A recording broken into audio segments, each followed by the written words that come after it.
Asambleísta César Rodríguez.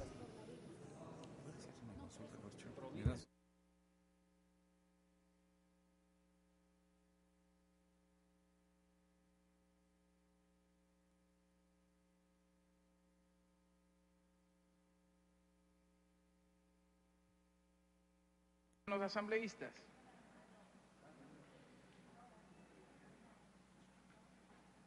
El Pleno de la Asamblea Nacional ha iniciado el debate del nuevo Código Integral Penal porque el Código de Garantías Penales se quedó en el camino en un marco de enormes expectativas que algunos sectores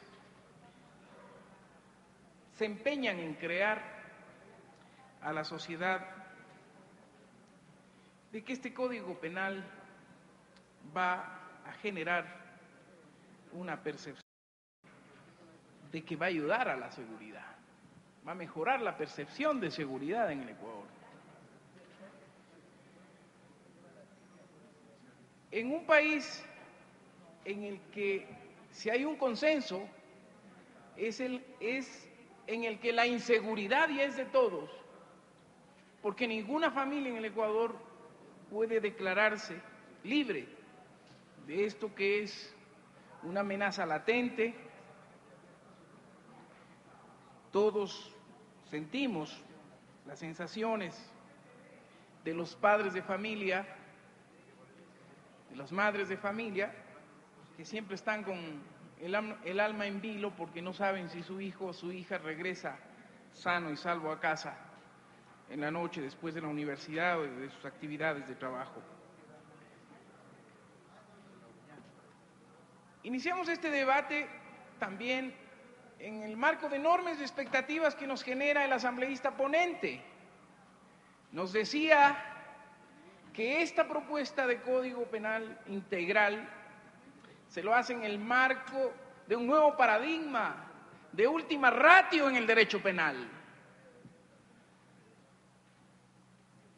Pero creo que en este Código Penal, si revisamos con rigurosidad algunas normas, parecería más el paradigma del derecho penal del enemigo,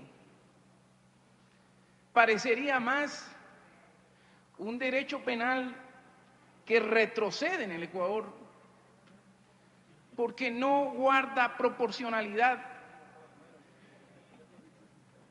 en la aplicación de las penas.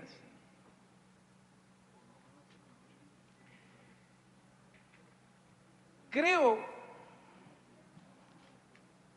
que este debate tiene que hacerse de manera rigurosa, porque en los contenidos de este texto hay perlas como las de que en el artículo 19, por ejemplo, el Comité de Coordinación estará integrado por todas las instituciones que conforman el sistema penal bajo la dirección del Ministerio Rector en materia de justicia y derechos humanos. Pero la Constitución que tengo por aquí nos dice todo lo contrario. Nos dice que la justicia en el Ecuador tiene independencia y autonomía interna y externa, y no por mandato de un código penal se puede poner la justicia bajo las órdenes de un empleado del gobierno, que es el ministro de Justicia. Este código tiene errores de forma y de fondo que el asambleísta ponente nos invitó a que las hiciéramos extensivas y le hiciéramos llegar. Yo lo voy a hacer. Y hay temas en los que hay que establecer un manejo mucho más riguroso, pero creo que en lo que significa el problema de la seguridad en el Ecuador, Ninguno de los que estamos aquí podemos mentirnos a nosotros mismos ni mentirle a la sociedad de que con este código nosotros vamos a arreglar ese problema. El círculo vicioso de la inseguridad en el Ecuador es un círculo que siempre está dando vueltas sobre las penas. Si vemos las reformas penales, desde el 2005 pasamos de las 18 reformas penales en el Ecuador y la inseguridad sigue. Sobre las conductas prohibidas, que en este caso se intentan adecuarlas a la realidad que vive el Ecuador y el mundo, a las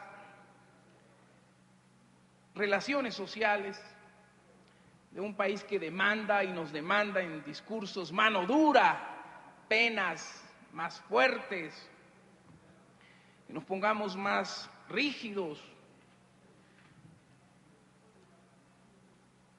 una delincuencia que entra y sale de las cárceles del país con masterados y con PhD en delito y en violencia, porque las cárceles de este país no están cumpliendo ese principio de rehabilitar, de resocializar. Pero todos sabemos que si queremos menos delincuentes en el Ecuador, deberíamos generar más fábricas y más empleo para que haya menos desocupación, para que haya menos subempleo. Todos sabemos que en ese marco se hacen esfuerzos, pero no son lo suficientes. Y es ahí donde tenemos que ponerle más énfasis. En ese marco de discusión, yo creo que lo que pasó en Montecristi, que generó esta Constitución, y el momento actual que se genera este código, ha pasado mucho tiempo y se establecen enormes diferencias entre lo que se dice y lo que se hace. Este Código Penal, que fue pensado en primera instancia como un código de garantías penales, que se ha transformado en un código punitivo, un código que no se compadece con la Constitución garantista de Montecristi, es un código en el que tenemos que debatir con profundidad si efectivamente apunta a criminalizar la protesta social. Aquí creo que tenemos un tema de definiciones, de conceptos y de categorías que tenemos que enfrentarlas con absoluta frontalidad. Me parece que la Comisión ha hecho esfuerzos importantes en el estudio y en el análisis del proyecto original enviado por el Ejecutivo. Y me parece que eso hay que reconocerlo. Pero al reconocer aquello también tenemos que estar atentos a una amenaza que está ahí, que vía veto se puede volver a incorporar, se puede volver a recrear. Creo que este documento al haberse permitido a este Pleno que se lo debata en cada uno de sus libros, nos va a permitir hacer llegar cada una de nuestras observaciones con mayor prolijidad. Pero creo que en este proyecto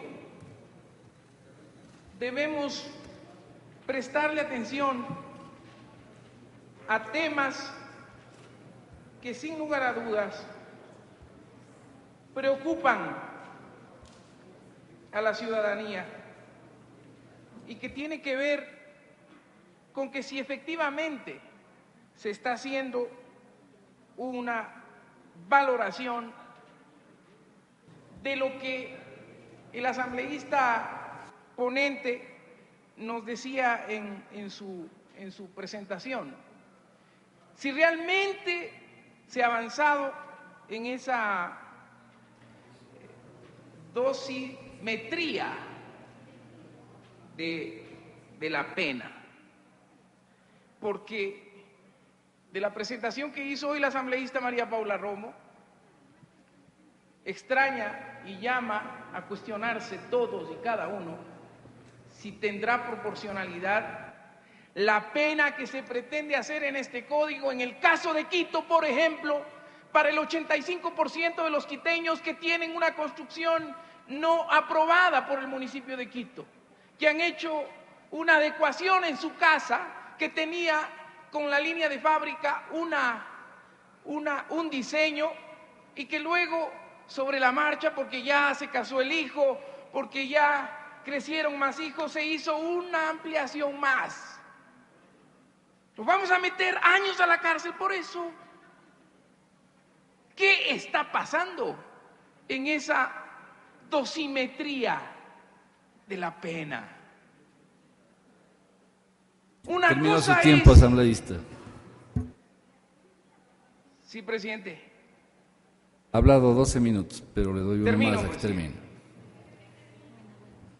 Concluyo en mi intervención diciendo que me parece extremadamente grave que en este Código Penal, si no se hacen los ajustes que demanda la sociedad, no que demanda el gobernante de turno, si no hacemos correcciones de fondo a barbaridades como la de revictimizar a la mujer violada, como pretenden algunos, al negar y al establecer oposición a esta norma, que me parece que se justifica en el reconocimiento de lo que significa la víctima mujer en la vida social nuestra. Ese aborto punible o no punible es una norma que tenemos que debatirla más a profundidad y establecer los correctivos necesarios para que quede con absoluta claridad que este realmente